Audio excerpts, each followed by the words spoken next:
As many of you know, anime are categorized in many ways, mostly by tags, which are the genres they fill and fall into, and they all mix together making the anime that we know and love. You have seinen, shoujo, josei, shonen, mecha, romance, sports, magic, sci-fi, slice of life, fantasy, comedy, isekai, harem, and many, many, many more. The one of today's topic that I wish to talk about is ecchi. The best way for me to describe ecchi is lewd situations that happen but not full-on hentai. And as time has gone on, I've noticed you don't really just see straight up ecchi anymore. It still does get incorporated into shows, but it feels like jingling keys when you do see it nowadays. It's one of the reasons I never really got into Fire Force, and apparently it was a pretty common reason for a lot of people as well. We get it. Boobs, nice. Sexy, lewd stuff can be funny, but we're not toddlers. I can enjoy a show just for the story and characters alone. I don't need some big, shaken...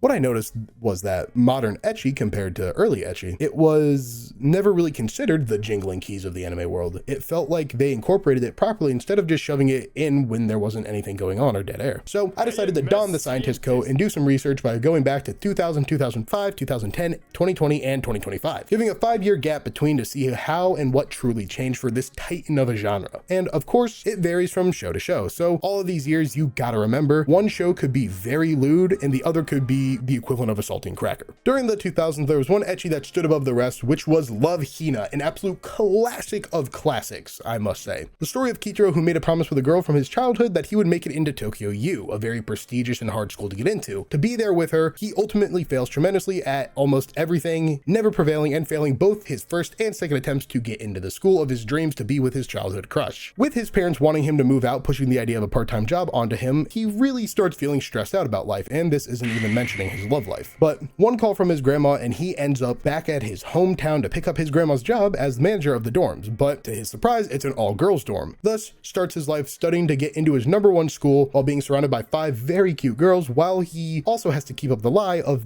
being in Tokyo U already. As I watched and thought more and more about what made older ecchi so appealing and sometimes actually really great when it fit the show, was just the simple fact that it's not in every episode. Every episode didn't have to have an ecchi moment or thing happen. It wasn't the main focus, which let the stories that were being told actually be told, with some character stories actually being very cute and very sweet at times, which makes it so when there is an ecchi moment, it has more of an impact and doesn't feel undeserved. This doesn't mean it's on the same level as sitting through it just to get to those moments. You watch because you just genuinely are interested, enjoying what's being told instead of jingling lewd keys in front of you. Like, for instance, when you jump to 2005, this is where you can see an increase of pervy stuff happening because it's what the identity of the show is. Accidents happening, like getting locked in a locker with 2 girls, seeing a girl fall down and getting a glimpse of her panties, which would be Ichigo 100%. A classic example of an absolute banger high school romance story that is just clearly horny boy enjoyment for the reason of horny boy enjoyment, which you can see really early on watching Junpei trying to get the girl of his dreams while having incidents happen with other girls. And what you might be thinking is, but isn't that the peak of jingling keys in front of you? Again, it's not blatantly obvious thing when it's happening. It's made on the foundation with these actions already set, and it builds on that. So it's almost like watching it being crafted right before your eyes in real time. So it makes it hard to predict exactly what's going to happen in these risky situations. You can see this trend definitely take a nosedive when it comes to the pure OG classic from 2010, Kiss Sis. Yes, I know there was one from 2008, but that's not 2010, is it? Speaking of 2010, there was another contender for ecchi of this year, but if I was to bring up Yosuga no Sora in any deeper context than just saying its name, I don't want to remember that. I don't want to remember. Kiss Sis was my first ecchi anime, the gateway to the genre, and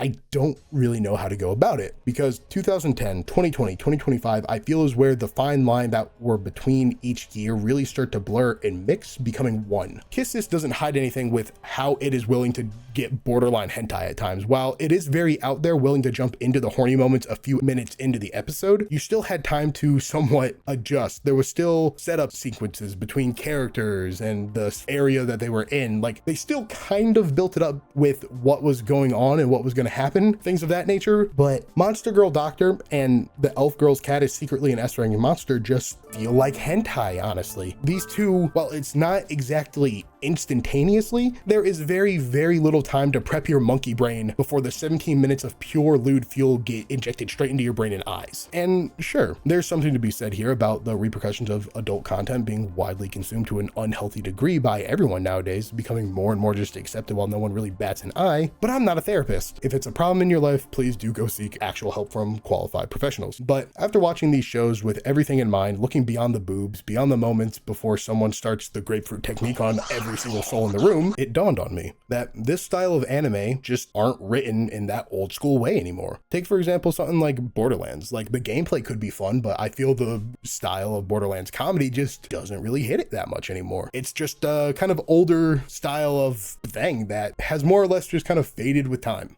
Like Love Hina, where things had a balance between lewd and story, sexy and wholesome at times, because at the end of the day, Ecchi just was never supposed to be taken to the deep roots. It's meant to just be that goofy slapstick comedy, turn your brain off and go ape laugh and point at stupid stuff that's going on, and get bricked up by the sexy token Rule 34 character that was there, which every anime has nowadays. So it almost feels like there isn't a need for that one specific tag anymore as much, because no matter what anime, there will always be that one who gets Twitterification treatment. And as always, thank you all for watching. It means the world for me to have you all here. Please like, comment, subscribe, comment down below what you would want me to do next, what you'd want me to talk about, and remember, shoe hoodie.